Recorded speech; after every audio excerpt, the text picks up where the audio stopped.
Okay. Isht, Matingva Huladunya. Folks, if the coffee line continues as it is, we're going to be here until about 2 o'clock. So please take a seat, grab some food, take a seat, and Yasmin from Sandwick Bay Candles is going to come around the tables and take your orders, and then the ladies will continue making coffees and delivering because we need to crack on. So grab food, take a seat. Those are your instructions. Let's go. 5, 4, 3. Coig, Kea, 3.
Our first Islands Literacy Symposium.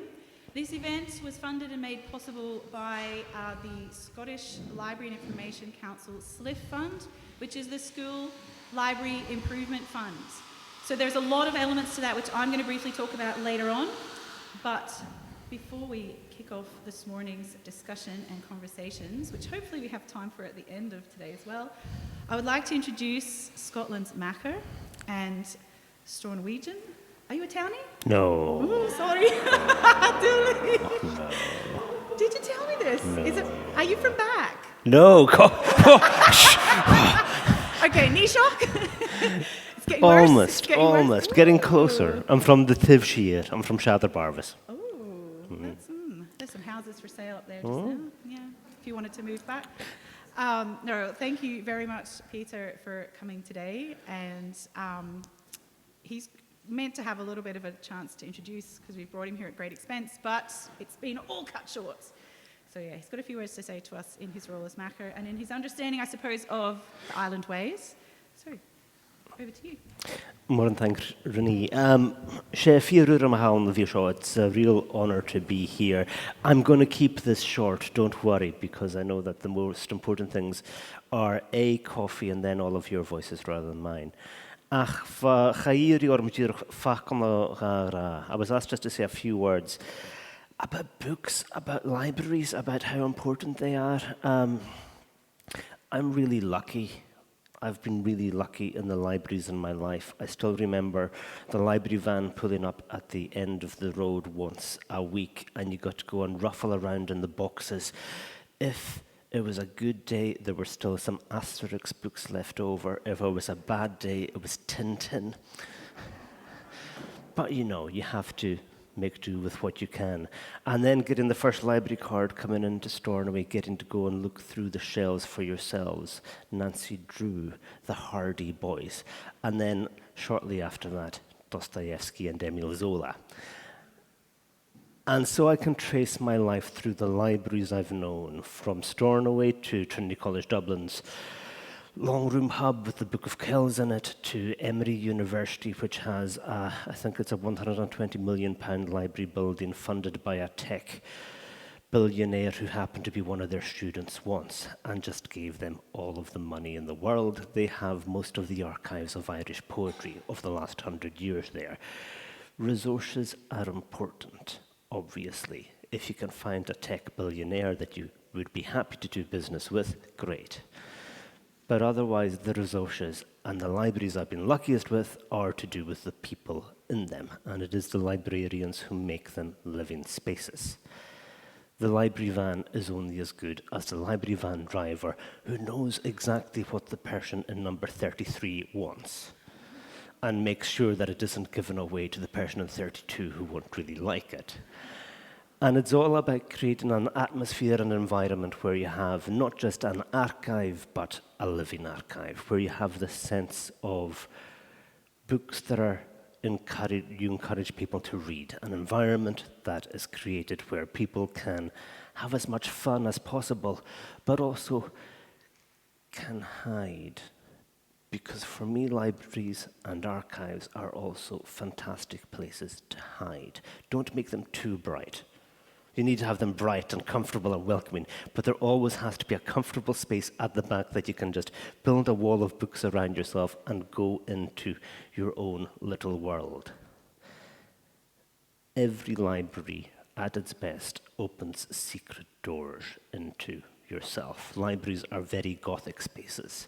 They are these places where you have the towers of books, you have the secret tunnels, but it's always a case of finding a world of your own in there and those hidden doors that nobody else could ever imagine. Let people create their own libraries, their own experience, their own reading culture, but to do that, they need help. Whether that is from teachers, parents, librarians, is almost always from somebody a little bit older. And I work now at the other end, so I lecture at the University of St Andrews as a day job. And about half of my students still talk to me when we've been in class, said, oh yeah, I went home and then I was speaking to my mother or my granny about the book that we were reading. And you have people who are now 21, 22 years old, fantastic readers, who still share everything they read with the people they read with first. And that's a really, really good and helpful model. You have the sense of, okay, it is not just one person's reading experience, there's a full community behind that. If I introduce somebody to a book, I'm introducing 5 people to that book. If we can do that, if that's the kind of thing we can do, then I think we're getting somewhere. Gahari lisha Gaelic, especially with Gaelic, because we need as many resources, we need as many readers, we need as many people speaking the language, reading the language, talking about the language, disagreeing about the language, reading books and having arguments about them. And the minute you have somebody, 2 people in a cafe in Stornoway or on the bus having an argument about a Gaelic book they've read, excellent, our job here is done. You'll hear a bit more from me later. I'd just like to welcome to the stage just now the next person who's going to be running the next session. This is Liam McCullum from the Scottish Books Trust.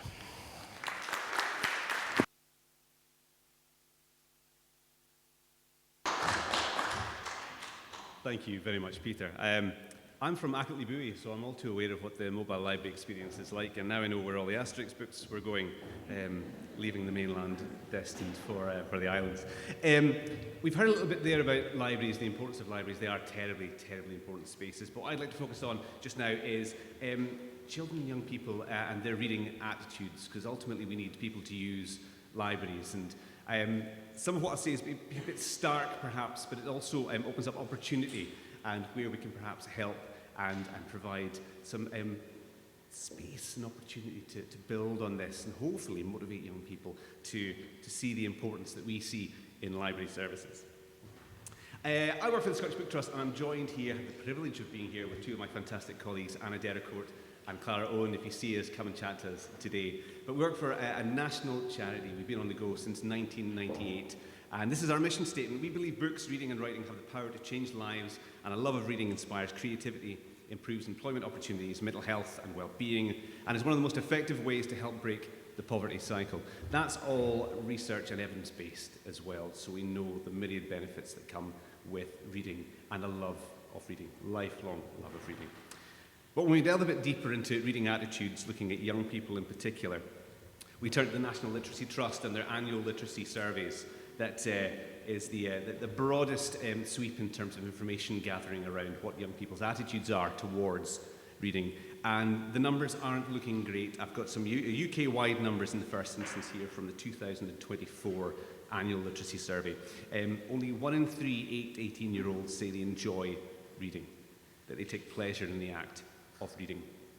This decline was over twice as much for 11 to 14-year-olds in comparison to 8 to 11-year-olds. So already we're seeing in the teenage years an increasing drop-off in reading attitude. And only 1 in 5 8 18-year-olds said that they read sometimes daily in their free time, that they're choosing to read as opposed to any other activity that they wish to participate in. Looking at Scotland's figures, this is our 2023 deep dive into reading attitudes in Scotland. Reading engagement for 8 to 18-year-olds, and this is based on data gathered from over 1,100 people, Just over 2 in 5 children and young people aged 8 to 18 in Scotland said they enjoyed reading in their free time. 3 in 5, therefore, did not enjoy reading.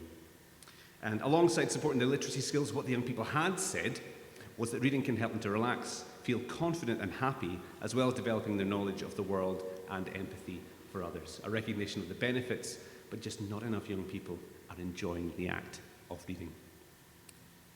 Very quickly, because I know we're stretched for time as well, I don't want to hold you back for too long, but I want to dip into a fantastic project that was run in partnership between the University of Edinburgh, their Literacy Lab, and Scottish Book Trust, the Young People's Reading Project, where a deeper dive was taken into, well, what motivates young people to read, particularly our teenage audience. And these young people articulated through the project these predominant factors: access, having reliable access to books in different formats and genres; choice, having the skills, experience and confidence to choose books they're likely to enjoy; autonomy, feeling in control of what, when, why and how they read; the social factors, connecting with others about books; relatable messaging, information about books and reading that is relevant to them in their lives; environment, having comfortable, distraction-free spaces to read in, and time, fitting reading into busy schedules. Sounds a bit like a library to me, folks. So I suppose looking at some of the stark numbers around reading attitudes and looking at us all in the room just now, we are all experts here. We are all doing fantastic pieces of work, but there's also lots of opportunities to build on that rich work. So a bit of a multifaceted question here.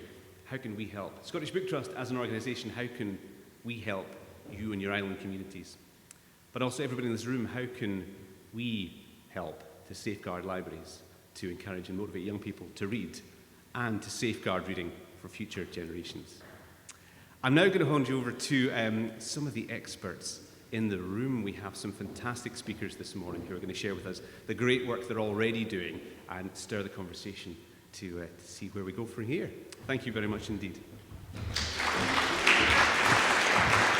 Thanks, Liam. If we can get those of you that know you are having a chat with us to come up here. I can't see you right now.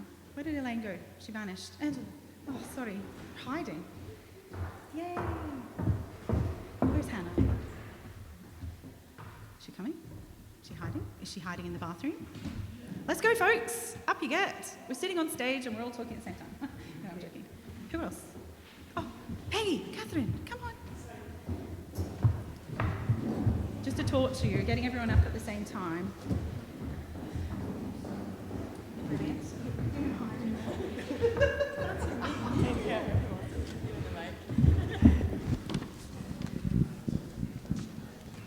Okay, what we're going to do here, I've called it lightning talks, and there's never been more pressure for this to be a lightning talk. Now, Stornoway Primary, who are representing today, I think have about 45 slides, so feel free, when their 5 minutes are up, to just start a slow clap, and we'll see what happens. No, I'm joking. Beautiful people. So we've brought these folks together because the libraries work with all of the different folks sitting on stage, Eilean hiding behind me, across a broad range of ages and sectors and all sorts of other things. I'm speaking last, so I'm not going to take up time now to draw a line under it. But first up, we have Eilean and Hannah joining us. Are you going together or separate? Yes, okay. I do. They're all here with their slides, and I'm going to put that away. Martin Va, is misje Eilean Hoek, teacher curriculum son na tra blunichen. Son na blunichen tra le cwrddyn Eilean Siar. Le cwmwl taich rhys golchin arich, eis golchin ag yn tra ire, gys curriculum bwgych tro clwych y lesachych. Smenich Siarnachgal.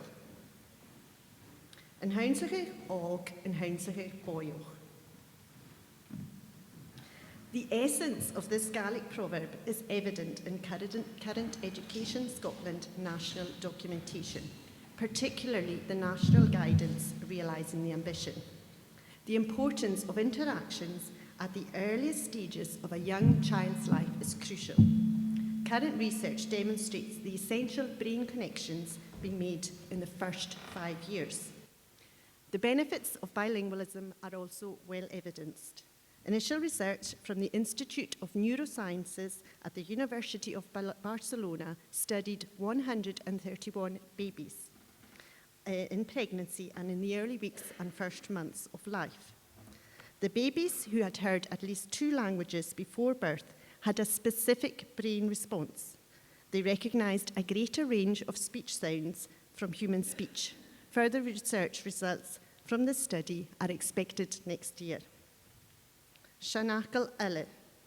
Siar Gaelic Brist, na Gaelic ansa Chist.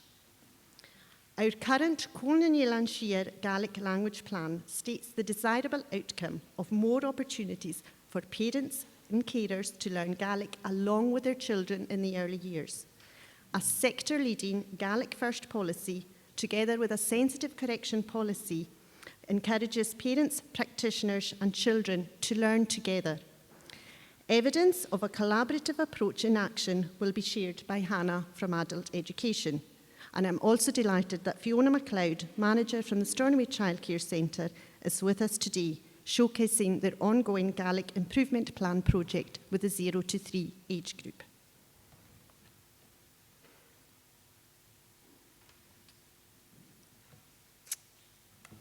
In August 2024, we established a Spórs Scéalach 0 to 3 group in Scolaroo. We do have photos, but my slideshow isn't moving on at the moment. I don't know if the computer's locked. This has been well attended and met every week in the school assembly hall.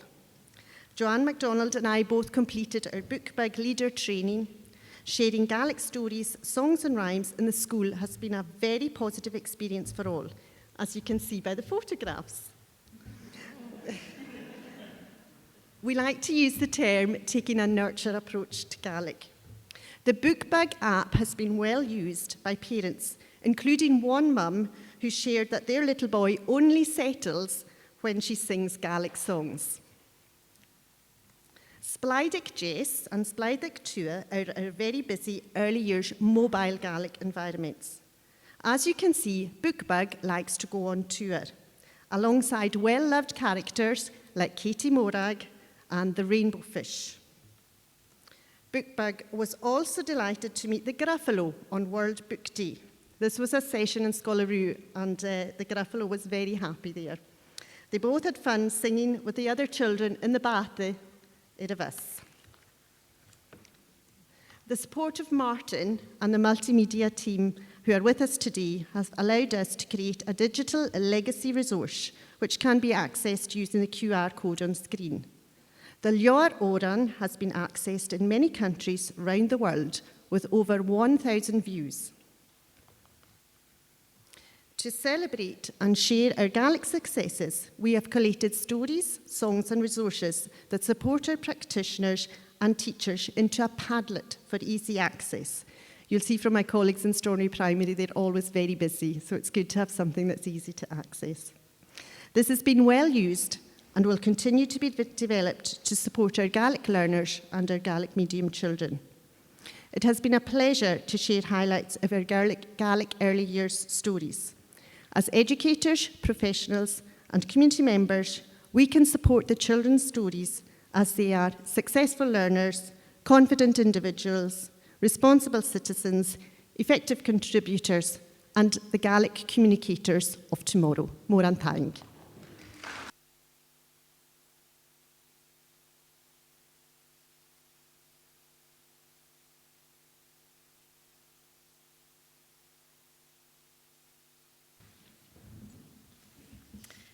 Martin Wa, sé hána Nicolas Horan, is hami a gopper maar neach taich lítrach is aardig in wich ek een bu uitsagie aan een Stornoway. Ek bu uitsagie, bishin ek kudig in een wich lang kut uitsagie, bishin het hebben rin fasik dirten, maar skillen digitig, opper SQA, is kudig opper ISO. So ja, wie barak een mag van een poster groeich mi hek cool around mijn hand.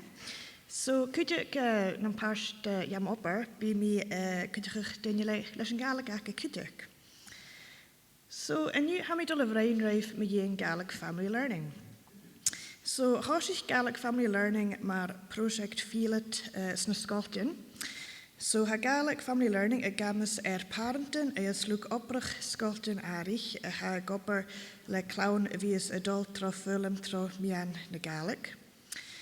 So han a session on Gaelic family learning in Rien is 40 jaar wie in janu ADA no Eilean kudjuk.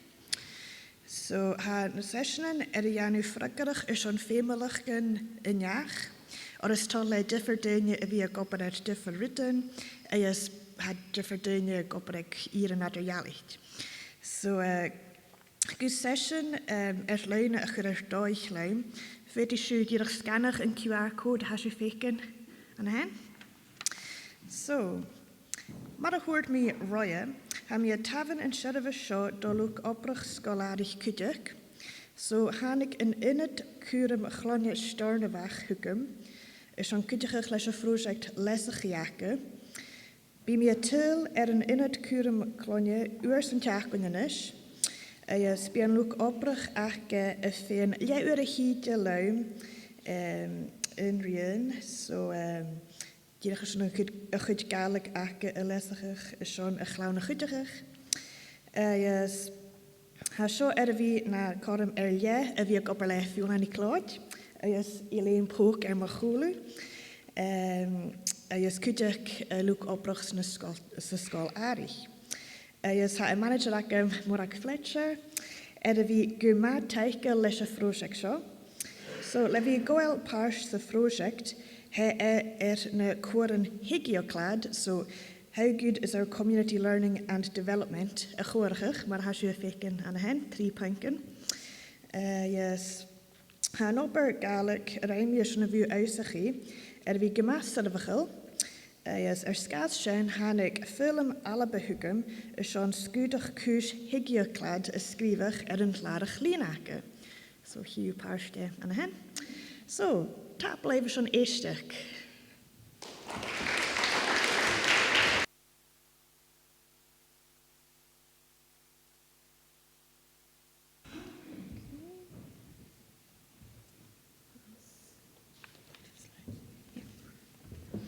Martin Va is Misha Peggy Nick Nekal is Hamina Machanard in a Bunskol Stornoway. Good morning, everyone. My name is Peggy Nicholson. I'm the head of school at Stornoway Primary, and this is Catherine Macleod, our principal teacher, and we're going to take you through some of the ways that we're establishing a positive reading culture at Stornoway Primary School and Nursery. So our self-evaluation data was showing us that pupils' reading attainment in English and Gaelic was inconsistent, and we noticed that there was a dip in reading for enjoyment across the school. We wanted to improve our approaches to the teaching of reading and began to research some successful initiatives across the country.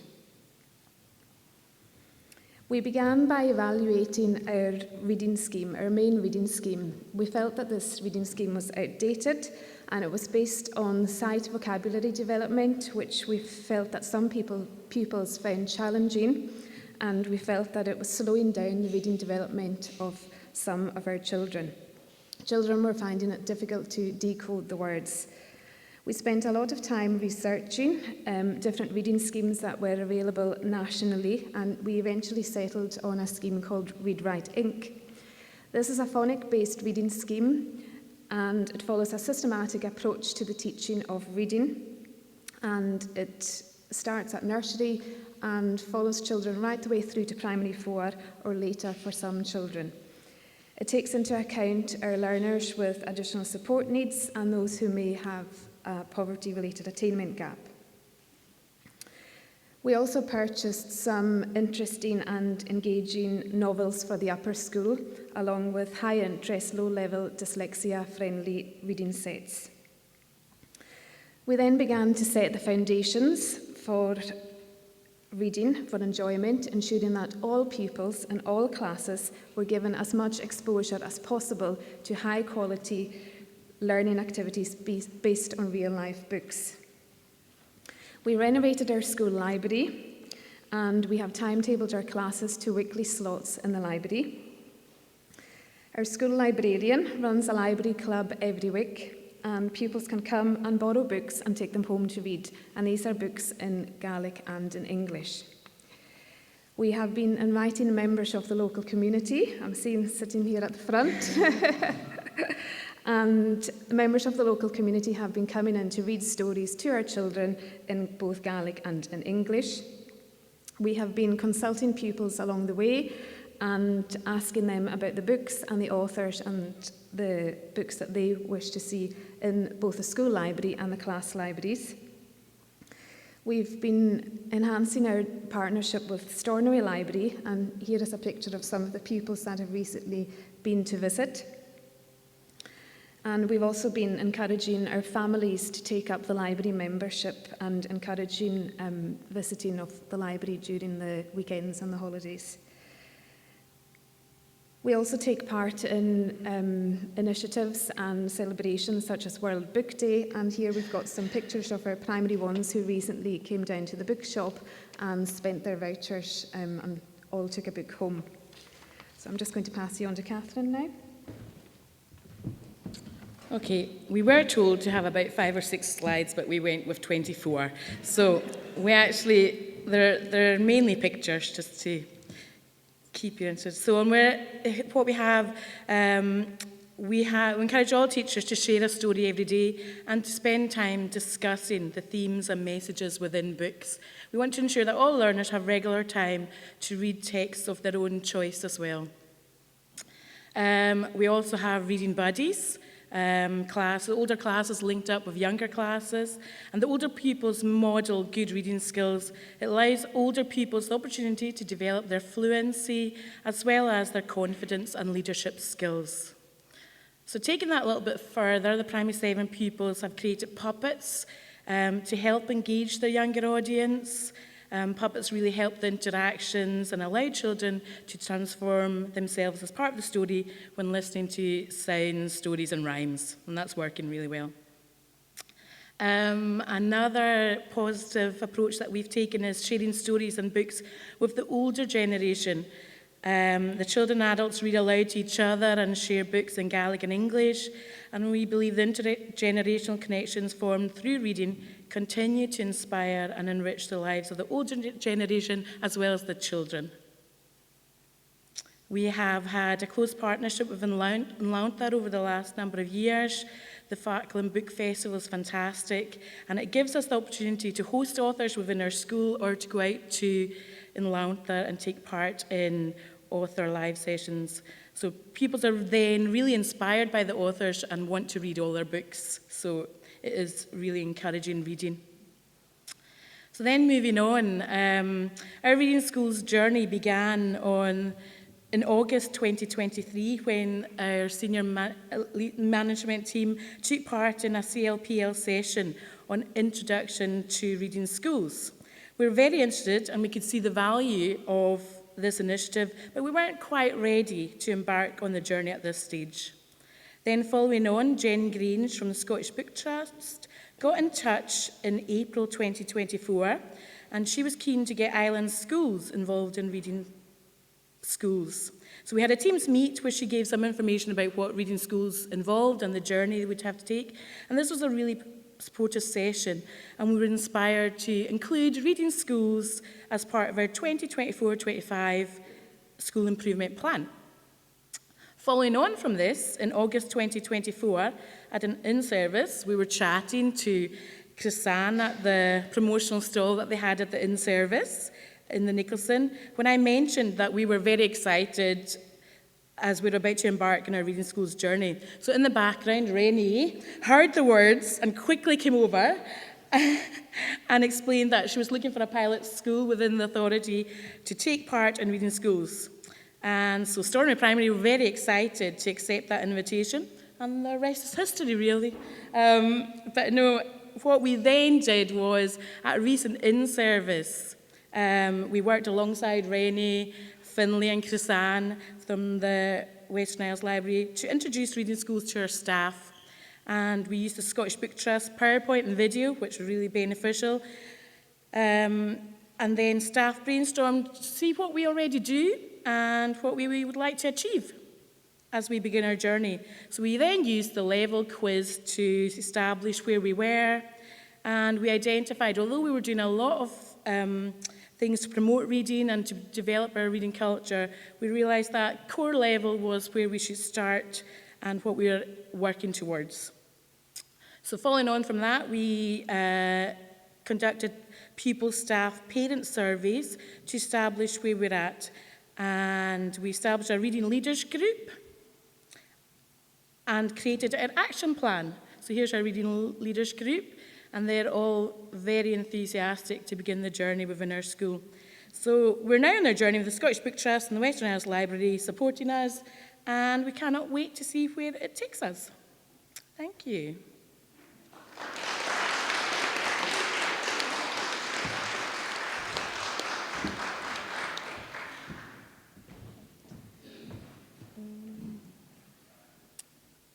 Hi there, it's Mr. Angela McCaskill. My name is Angela McCaskill and I am the STEM Outreach Coordinator for UHI. For those of you that don't know, STEM is an acronym for 4 education disciplines. They are science, technology, engineering and math. UHI recognises the importance of an interdisciplinary approach in curriculum to inspire innovation and to produce the most professional and flexible graduates. The UHI STEM Outreach Programme has evolved over a number of years to address the skills gap in STEM subjects. We have been generously supported by industry partners to offer a range of STEM engagement sessions in schools and at community events to support learners of all ages across the Highlands and Islands, Moray and Perthshire. So the aim of our outreach programme, or the aims of our outreach programme, are to inspire people by influencing pathways into STEM careers from early years through school into further education and training. We achieve this by increasing the confidence of learners as well as teachers and practitioners to engage with STEM subjects in schools and community groups. And we do this by providing access to resources and equipment to aid with learning and teaching at no cost, because we know all the benefits that it provides for learners. Collaboration and coordination is also a priority, and we aim to work with STEM partners to inform and enhance our activities and to gear them towards skills and careers aligned with local business needs and the economic growth in each of our individual local areas. So as part of these collaborations, Maths Tales bags were developed. And these were created to support early level learners to develop maths concepts through storytelling. We developed these based on feedback from staff in early years centres who said that they lacked confidence in delivering mathematical concepts. So STEM subjects can sometimes be quite intimidating to practitioners, and so we wanted to utilise a setting in which most early years centres were comfortable, storytelling. So each bag, I have one with me on the stage here, each bag contains a storybook and fun resources to complement them, along with a sheet with suggested activities and questions to support exploring mathematical language that are all linked to Curriculum for Excellence. The focus of them is on play and early numeracy, while supporting the foundations of literacy. They are accessible to all, to be explored by young learners in whatever way is best for their age and stage of development. So we currently have 3 bags available, only one of which is currently bilingual, but we are in the process of developing 2 more Gaelic book bags because we know the importance of having the same resources available to all learners. These books, you'll notice, are not necessarily STEM-focused books, and that is to show practitioners that STEM activities can be pulled from any book and to increase their confidence, to show them how easy it is to do this across whatever story they are telling.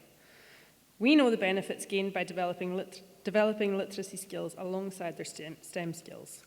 Strong literacy abilities help learners to understand STEM concepts through reading instructions, communicating ideas, or interpreting data. And at the same time, STEM activities encourage students to apply literacy skills in real-world contexts, whether it be through writing reports, studying articles, or explaining experiments.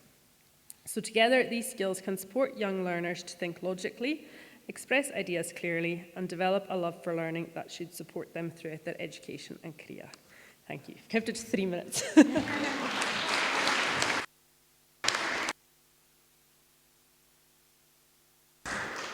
Okay, I'm going to talk very fast. No, not really. Oh, yay. So, first slide. First of all, thank you to everyone that has come up and spoken for us today, and to the Book Trust as well, to Liam for speaking up, and Peter as well for mentioning libraries across all of these conversations, because even though we framed today around literacy, secretly, in full disclosure, this is funded through a libraries project and library funding. I just didn't want to call it a libraries event in case everyone put their heads below the parapet and stayed away, because the elephant in the room today, and the fun part that I'm going to mention, is that with all of the projects that we have going on for literacy and for reading, and all of the research and the things that Liam was touching on about how literacy is the foundation of education and opportunity and has impacts throughout people's lives, and that idea that all the research shows that reading for pleasure is the single biggest indicator of attainment. It goes beyond your socioeconomic status. It doesn't matter about where you live. If you like to read, that has the biggest impact on you as a young person and into life into the future. And the research also shows that if you come out at the end of your schooling days without adequate literacy skills, that then has a flow-on impact. You end up becoming someone that does suffer various stresses throughout your life. So the research, speaking of, is also very clear on the role that libraries play in this. We know that libraries are important. We know that we have a significant part to play in nurturing readers, in providing choices, spaces, role models, and resources. We know that we do all of these things. We know that we provide social opportunities that are lifelong. And the library staff who are in the room with us today will definitely, anecdotally and statistically, can prove that, because we see the adults and the teenagers and the seniors that come back to us year after year. A lot of those seniors, the conversations that we have is that their experience of libraries growing up is not the experience of libraries that young people have today. We're in a position in the Western Isles where we don't have a single librarian in any of our primary schools or in any of our secondary schools. We have some with library staff, but none of those staffing provisions are adequate, and none of those people are qualified librarians. We also have a situation where, unfortunately, yet again, our budget as libraries has been cut. So our Reading Schools project that we're here to talk about today is in jeopardy this year because of the situation that we have. So that's something I'm raising because I obviously am not from here. I am from another country, which at times has felt in the last not quite a year like I come from a different planet, where when we do public library budget setting in Australia, what I would be doing is putting a proposal to council about the extra money that I need to achieve the objectives and the aims that I want to do, whereas at the moment I am budget setting, and what I'm doing is taking money out of my book budget to cover costs for electricity and oil. So I'm raising those things, even though afterwards perhaps my boss might have words with me about mentioning this stuff from the podium, but this is a forum and an opportunity, and one of the reasons behind bringing us all together today, because I don't think there's anyone out there, at least as far as I know, possibly someone living on my own street maybe that doesn't like libraries, but I don't think there's anyone in the room today or in our community that thinks libraries aren't important or thinks that they shouldn't be funded. But yet we're in this position where we're grappling with, I guess, where money goes and how it's spent, and looking for different ways to try and bring people together and partner and collaborate on the future of libraries. So later this year, hopefully we're going to have, and keep an eye out for this, we're going to have an opportunity for the community to feed in to the future of libraries in the Western Isles. But just to very quickly go over a couple of the positive projects that we do have going on, and not to end on a positive note. The pictures that I have that I'm showing you on the screen are by John Mayer, that lives down in Harris, and who was, is it the Buzzcocks? He was a famous drummer, very cool guy. So he's been, you may know some of these photos from Facebook, but he's been in Stornoway Library over the last few weeks, working with Finlay on creating some images for the walls of the new children's library in Stornoway Library. So that is a partnership with Social Care and the Bairns Hoose project, which I say that as an Australian and everyone always looks at me like, what are you saying? Bairn. So I emailed Social Care to ask if there was a Gaelic name for this project so I could say it in Gaelic, it might be easier. So I think it's Tai Solas. But the idea comes from Scandinavia, and it's about a place that brings together all the support services for young people at risk. And that project or that space is going to be in the library. And as part of that funding, we're also very fortunate to have a dedicated children's library space that will be attached to that. So John has created these amazing local pictures that are just a different way of looking at the islands to go on the walls of those things. We also have all of the different projects that we do with the guys on the stage. We have our Reading Schools project, which is in its pilot stages with Stornoway Primary predominantly, but some of our other schools, and the aim is to roll that out across all of the Western Isles over the rest of the year. A hugely ambitious project, and one that, like I said, a little bit worried about how we're going to achieve that and how we're going to staff a children's library. But perhaps there are ideas in the room today, perhaps there are conversations that people would have with each other, or more than happy to have conversations with people myself about what that looks like into the future. But so long as you leave here today with a clear message that libraries do matter and that there are things that we definitely contribute to our island community and to our society, that is it. That's the main thing that I want to say. But I am going to show you the next couple. You may recognise that picture. And this, my particular favourite, it's not the mobile library, but that's what I'll end on, just saying libraries, yeah, we're involved in every level, every age, and can take you anywhere and everywhere. So that'll be later in the year that we launch that children's library. But for now, can you just join me in thanking the panellists or the talkers on the stage? Thank you. You guys are free, you can run away. Yay!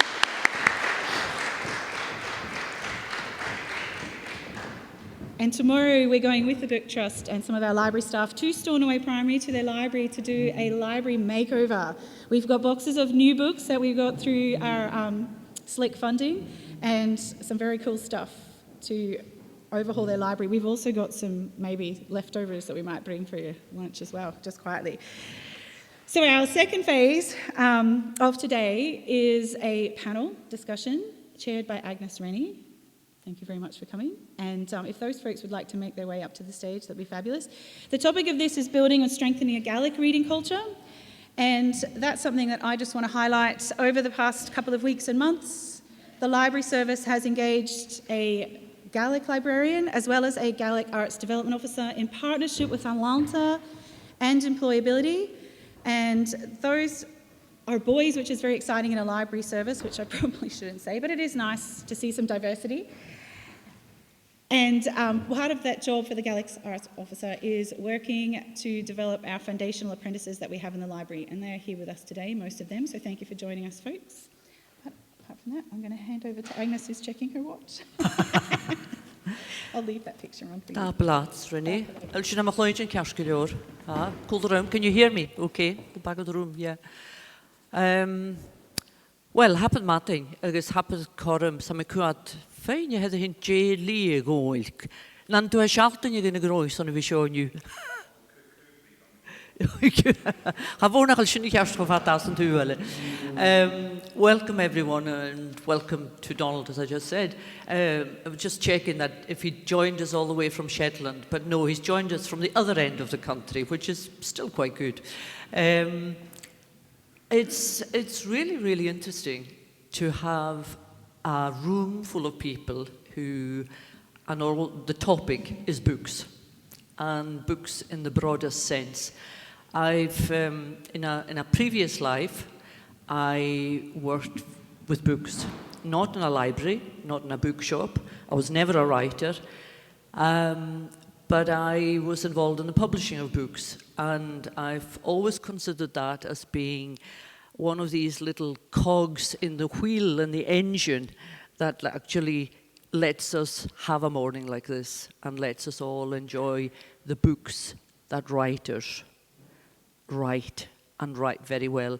And from the kind of very first stages, some of these wonderful books that we saw just a wee minute ago that are being used in the schools and in preschool onwards, till you kind of have the grey head that was sitting with the children in Stornoway Primary last year and sharing a book. And what a fantastic experience that was for me to be able to I was even allowed to choose the book that we were able to read together.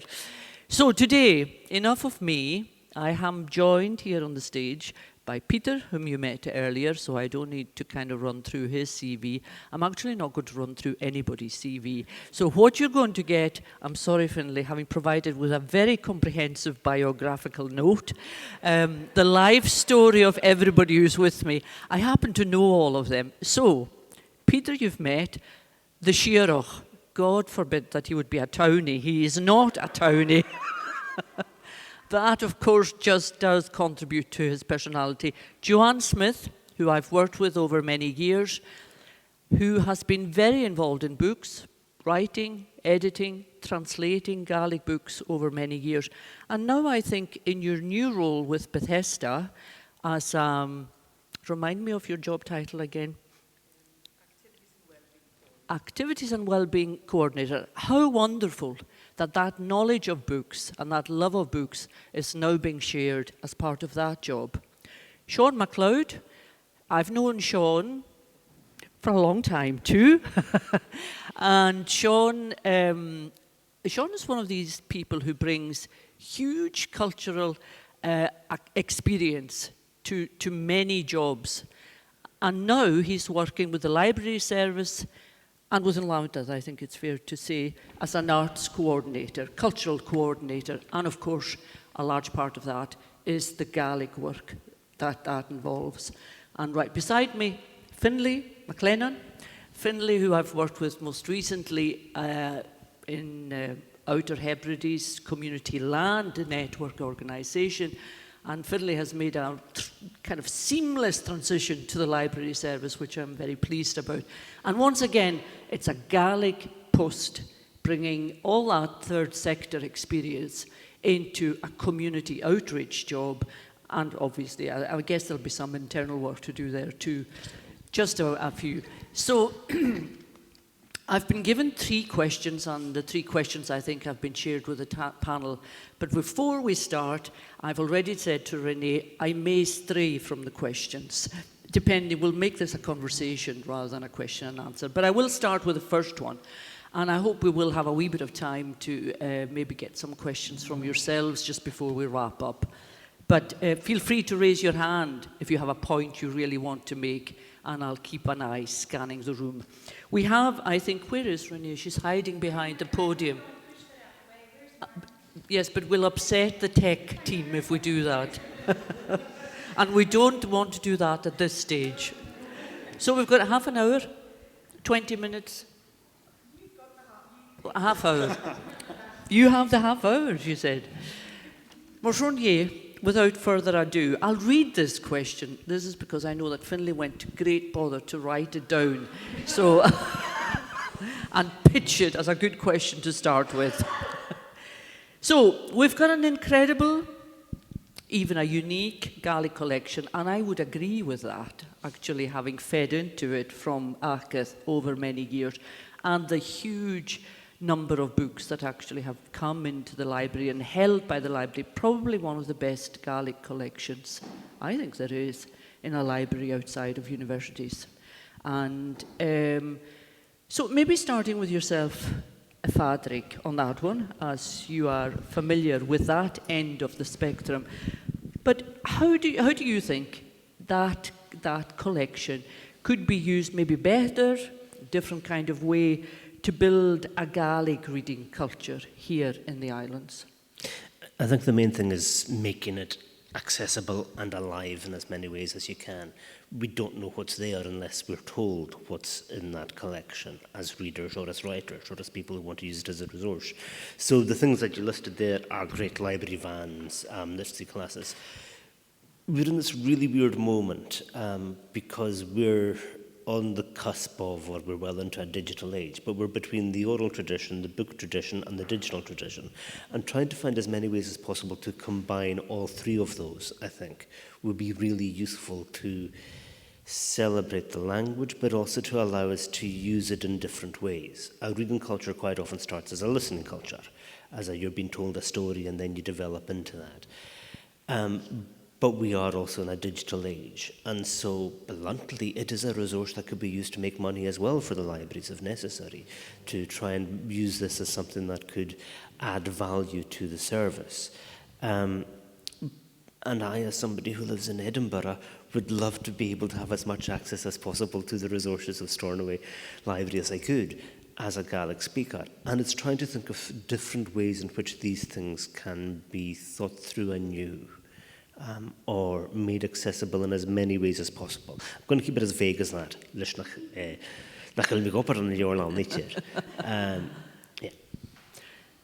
Johan, ha metolish gnu gagut the microphone. Is on avisam ha usa edwiloib kruhachel. You have been really hands-on in the creation of books, particularly children's books, over many years.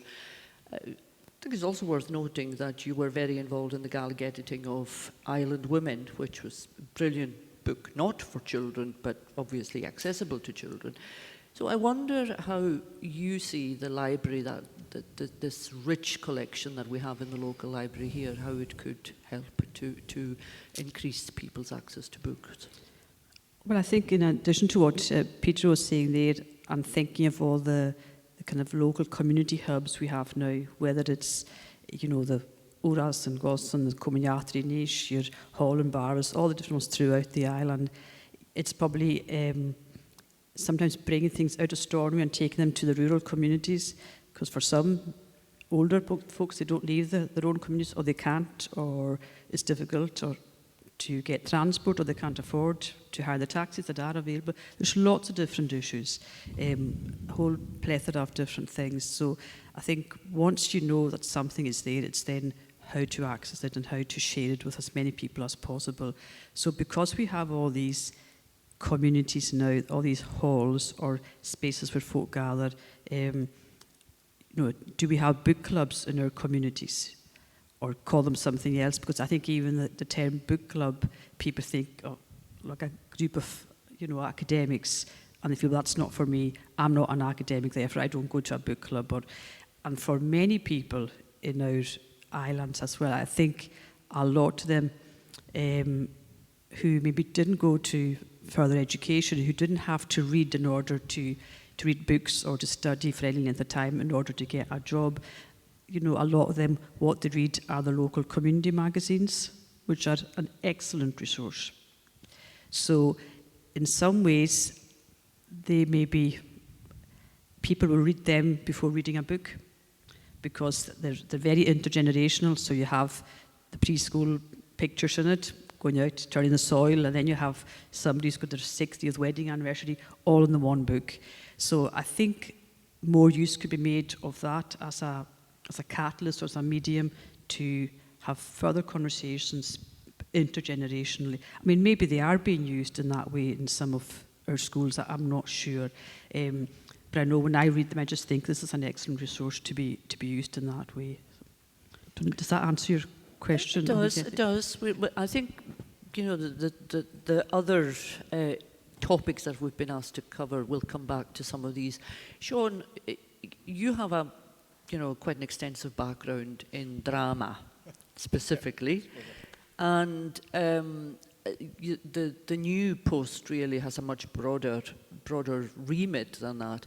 So I wonder how, just coming back to the original question, how can all of that begin to make books maybe something that will draw people? How can we, to use the phrase of the question, begin to add to create and grow this reading culture of Gaelic books? Well, I think we've seen the extensive work that people are doing in schools.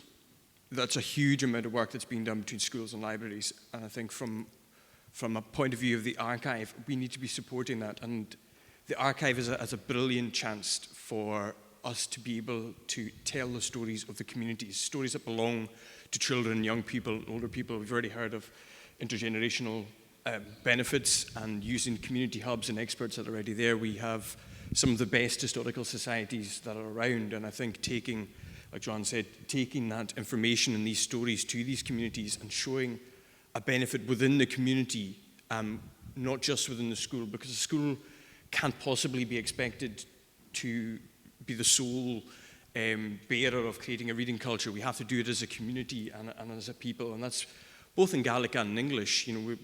We have to tell these stories and make them more accessible, and I think using that archive and getting out into the communities and co-working in an age where cuts are so deep, we can't do anything but co-work and work in our communities, because if we don't, we'll lose our culture and we'll lose these stories. And I think, just touching on what everyone else said there, just bringing them out to communities and using them and tell these stories. That's mostly what I see for that archive.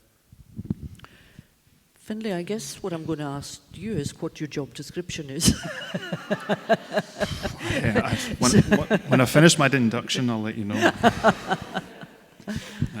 Renee's favourite line about me is that I started 3 months late, so I'm getting in there first to say that once today.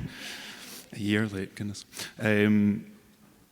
I've been set up really well by all the other speakers, so that they've all earned their breakfast today. In terms of how we respond to that question from the library service, touching on sort of the digital element of it, and I think that is really important in terms of recognising how people interact with the written words nowadays. It is changing, and for us as a library service to adapt to that. So one of the opportunities that comes in my new role is establishing or re-establishing a digital database that was lost in a significant event for the council a couple of years ago.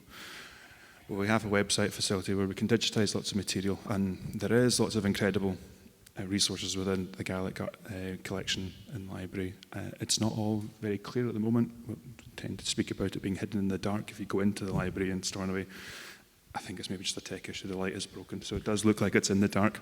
The opportunity with the children's library moving upstairs means that we can rejig things within the layout of Stornoway Library and make the Gaelic collection far more prominent within the layout of the library, so people will see that it's there, and we can make that access more visible to people. But then it is about me and Sean working on the digital element of that and adding things onto a new website that will be launched in the next coming months, which should be full of interesting bits of the collections within the library, written word and other things as well. And in terms of that, engaging with the community, obviously that's my background, that's sort of third sector work within community development.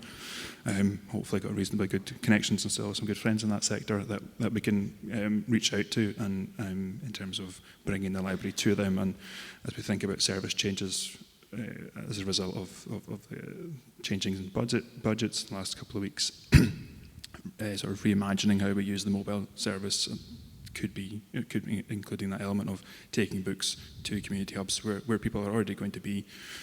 For instance, Cummiachty do a really great breakfast club for the old folks on a Thursday. If we take the van there, then is there wider benefit in terms of the interaction of the numbers we get through engaging with the collections we've got if we're going to these types of events? So yeah, there's plans afoot in terms of how we can bring the collection out to the community more and make it more visible within the community. Maybe just following on with that one, to you, Sean, and moving to this fantastic and sounds very exciting projects that's starting in Stornoway Primary that we heard quite a lot about just a few minutes ago.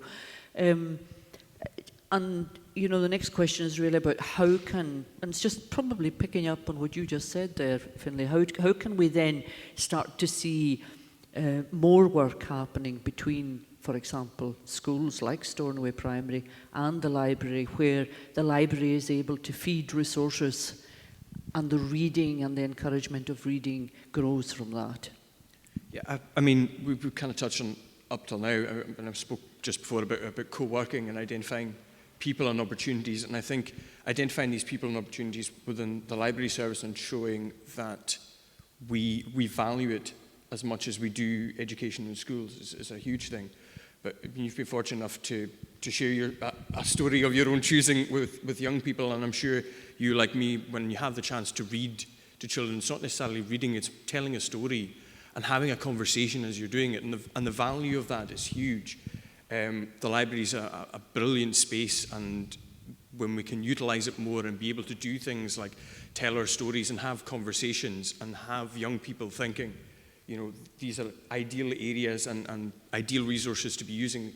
It's just identifying people and building bridges between different organizations, not necessarily within an already pushed local authority. I think it's, as part of the library service, we've got to be looking at where the benefits are and who the people are that we can use in order to create a better storytelling Gaelic culture. And I think from that we'll manage to create a reading culture.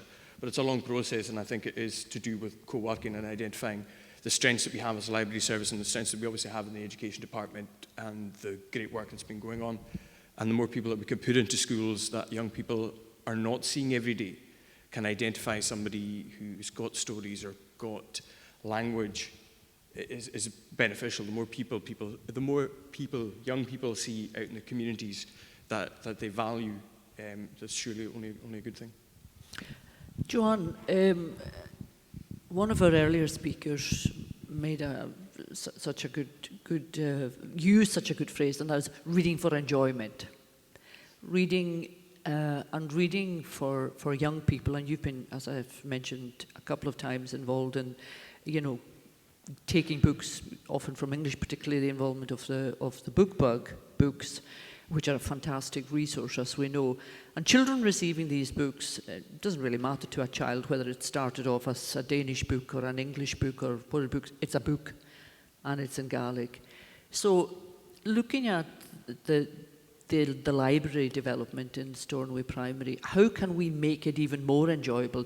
And is it necessary to make that separation between what is a learning book and what is an enjoyment book? Yeah, like what's a factual book? Well, I saw a couple had books about, lorries or something, so it's a factual book about lorries. I picked up a book the other day for my work in Bethesda about engineering. It was about roads and bridges and skyscrapers, and it's amazing actually how you can use a factual book designed for young people and how you can adapt it for an older audience as well. I think reading for pleasure is just so different to maybe sometimes what has to happen in schools. We heard quite a few of our teachers speaking, and they rattled off all the points you've got to, can't remember some just now, but all the things that you've got to tick. And so that is their foremost thinking. I've got to meet these different targets. But as a child just wants to pick up a book and read it for themselves. And I think I wouldn't be too discouraged sometimes regarding some of the stats regarding reading, because some folk as well do pick up reading once they leave school, once they become adults and actually realise that,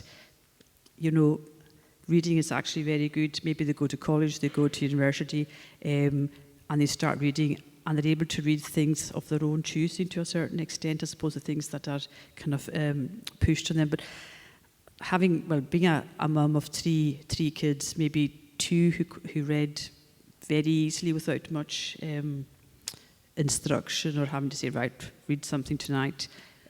And my son, who's not a reader, it could be the boy-girl thing. I know that talk about reluctant readers. But it's almost kind of recognising as well that people do things at different stages. So just because they're not reading just now, it doesn't mean that they won't at some point, pick it up, and also recognising what the competition is. So even as an adult, it's sometimes easier to listen to a podcast than it is to read a book, because you can float around the kitchen and do the dinner and that's on in the background. And children also lead very busy lives and are quite tired. Sometimes we forget that. We think as adults that we're tired. Children are also very tired. They're in school all day. There's lots of different pressures there, as well as the enjoyment. They then might go to a club afterwards, a wee bit of homework, chores at home, football club. That's your day. So they need time to rest as well. So I think it's just recognising the busy schedule that most families and most children actually have today. There was a day when you just had a youth club or a football club. You had two options maybe if you were in a rural setting in particular. Now you could be out at more than one thing every day. And that is what libraries and schools and families and churches are up against. It's like, how can you have the edge on other things that are going on? I don't have the answer to that, but at least by recognising that that's what you've got as an issue, we can maybe look at, well, how we can cope with it. Peter, I'm going to ask you to put your Makar hat on just now. I know you've got a bardic hat. I forgot to mention that, actually. You're bard humming for a couple of years, not all that long. I'm sure that's what led to you becoming Makar, by the way. That's a step for everybody. It's a step, yes. And coming to the third question that we were tasked to address today, and that's, as a community, how do we support our young people to develop their reading identity? How much do you see, being serious, role like your own role as Makar, and Sean's new role as outreach here in the community? How important are these kind of roles in working with the library service, working within the school system, to encourage young people to read? It's hugely important. Reading isn't easy. Reading is something that you have to learn at every stage of your life. You have to get better at it at every stage of your life. And quite often it doesn't seem worth the hassle. Quite often it doesn't seem that you're going to get anything back from it. You need people to actually point out why something's exciting or good. So it's great. I think the idea of taking Gaelic resources out to the community, to the village halls is fantastic. But you might need somebody there to say, by the way, this is why this book is important, to give context, to actually say what you're about to read. I go to lots of poetry readings, for better or worse. And one of the things that I learned when I put them on myself is that if you ask somebody to read a poem by somebody else, the room changes. Because if you're reading your own work, you're all nervous and going, okay, nobody's going to like my work. But if you say, this is a poem I love, the person on the stage perhaps up, and everybody in the audience goes, oh, this is a good poem. Because all of a sudden there's enthusiasm in the room. And we need enthusiasm for everything. We need help to interpret everything around us.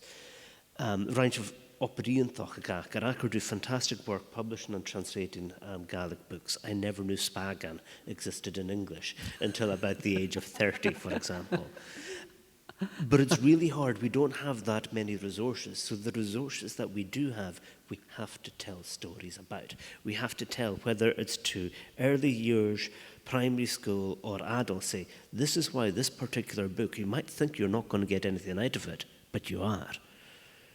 It's either that or have enough money to translate the book about Luis Figo, the Portuguese footballer, into Gaelic, and then everybody's happy. But the storytelling is cheaper in some ways than the creation of the resources. Finlay,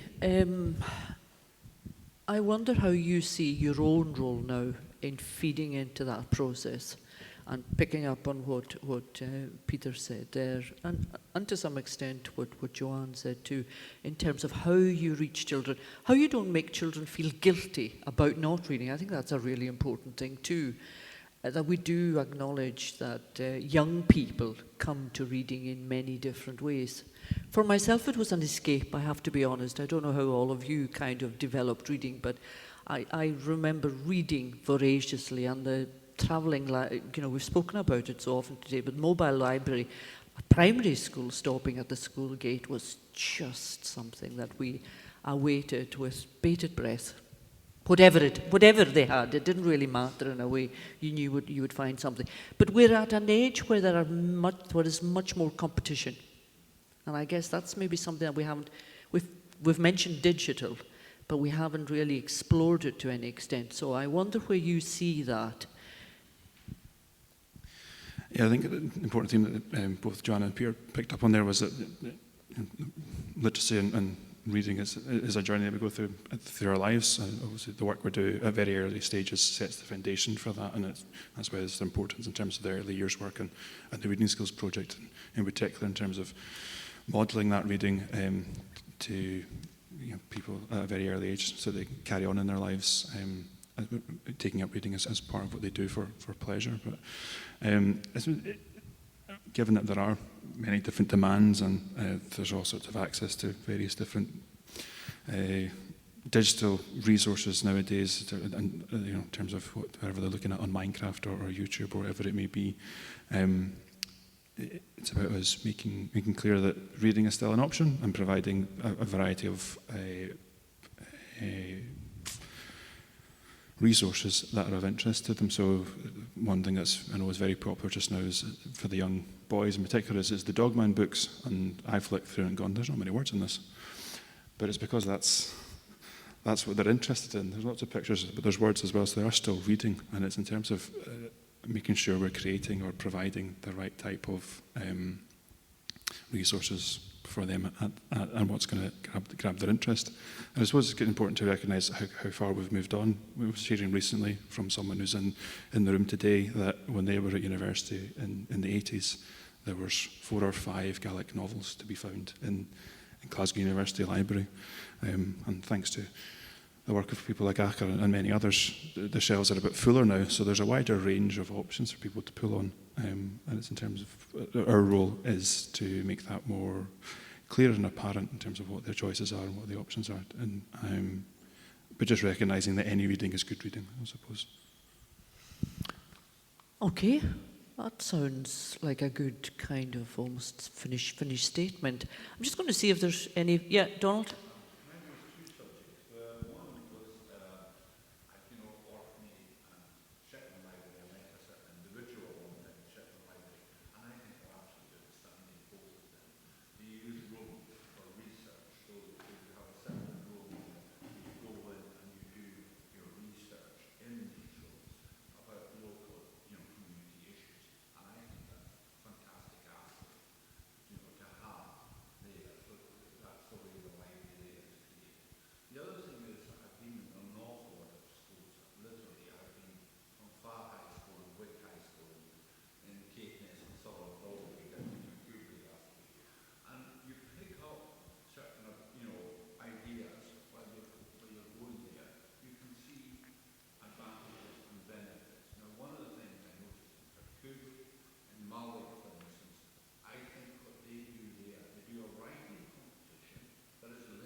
And older people like to watch them being competitive.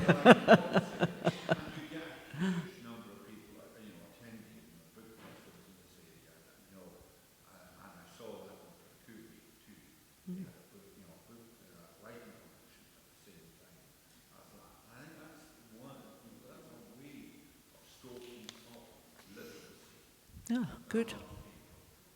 Thank you. Any more comments or questions before we wrap up? Can I just, on the back of DS's point there, children love to be competitive, and I think a way to bridge the Gaelic is, whether you, I'm maybe a bit biased, but Gaelic is for me, is such a colourful, descriptive, beautiful language, and I personally can describe things and express myself much better in Gaelic than I can in English. There are certain words that I don't have, and I still struggle to find the translation.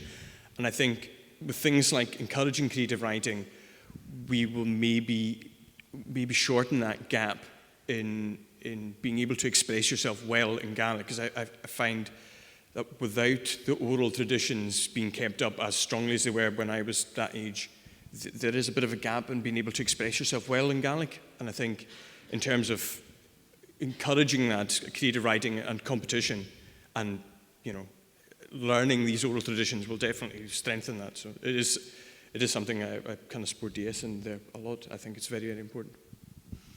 Okay. No, thanks, Sean. I think when we're talking about language, we have to acknowledge the spoken language. The spoken language is where it starts, and the connection between the spoken language and, as you said, Peter, performance and allowing people to hear the spoken word actually reflecting the written word is hugely important, and we probably don't get as much of it as we could do with here in the islands. And it'll be really exciting to see how the library service now, both in the Stornoway Primary and within the library itself, is maybe able to make some inroads with appropriate budgets, of course. And on that note, thank you all very much for listening. Please, in the usual way, thank our panel today.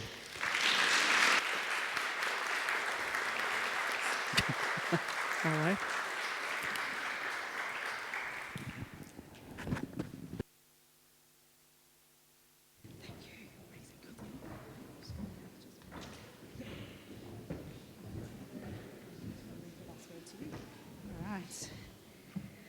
Thanks, folks. That has brought us to the end, right smack bang on 10:30, which is incredible.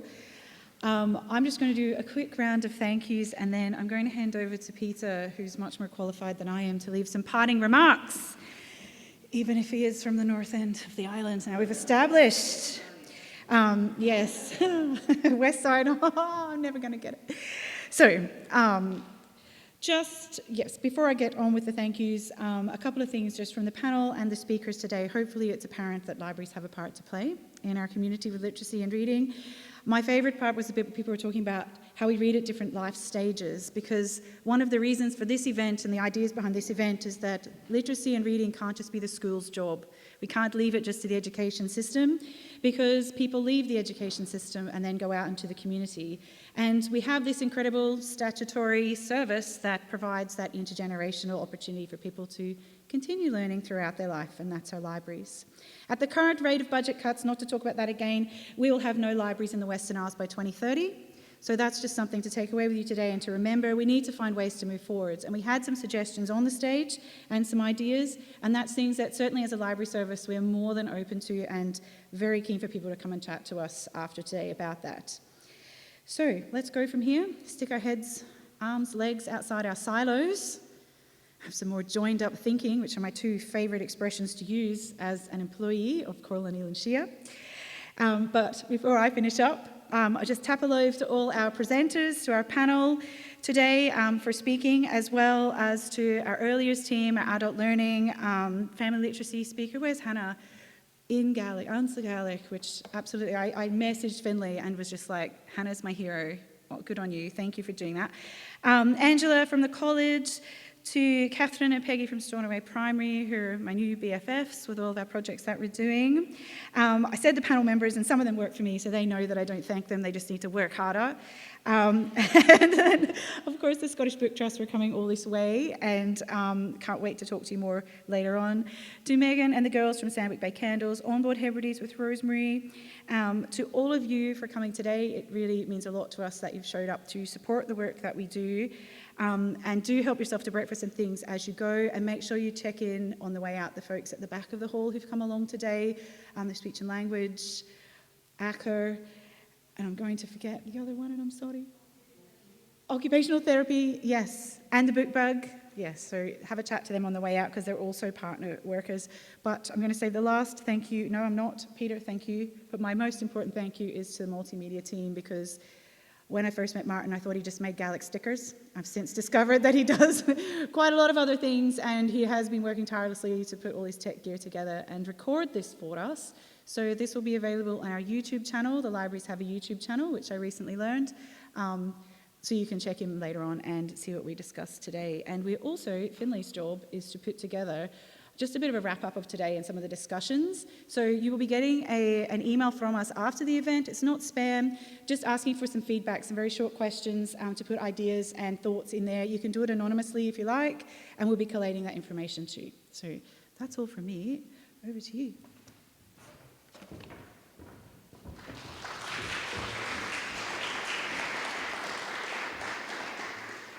I think the first time there was an attempt to create a Gaelic reading culture was in the 1870s in a periodical called In Gael, which was first published in Canada and then moved over to Glasgow in the third edition. 4 issues a year, 30 pages of stories, news, short stories, poems. In the first one, they didn't have quite enough material to fill it, so they filled it with jokes and proverbs. And so every page had text everywhere. By the third issue, I think the most popular thing was the letters page, in which people kept arguing with each other. Can we have more of this? Can we have less of that? They ran out of material, so they started publishing material from the 1830s verbatim, as if it was new. It's a great thing. Creating a reading culture isn't easy. It was really nice to see the proverbs from Eilean's right at the beginning, because this is part of our culture, the sharing of stories. Help each other out as much as possible. It would be lovely to see snippets in the local community newspapers that came from the archive, but for them to have that, they need to know what those texts are. It's fantastic to see the intergenerational work. It's great to see people being able to share their own love of stories with different generations. So keeping this all as connected as possible. Have we Gaelic be all Sinish? He féimeach na bhí bríon fata bharg na hásin as a Gaelic as mi dé chucutamach sa hags, díreach dé hasin fine as a chanan. But everything that I saw this morning was really heartening and cheering. All of the work here that's been done is great. Share your resources as much as possible. They are hard times. Be as imaginative and as enthusiastic as you can, and all of your learners will love it. You will have them for life. Thank you everybody for coming. This was a really nice morning.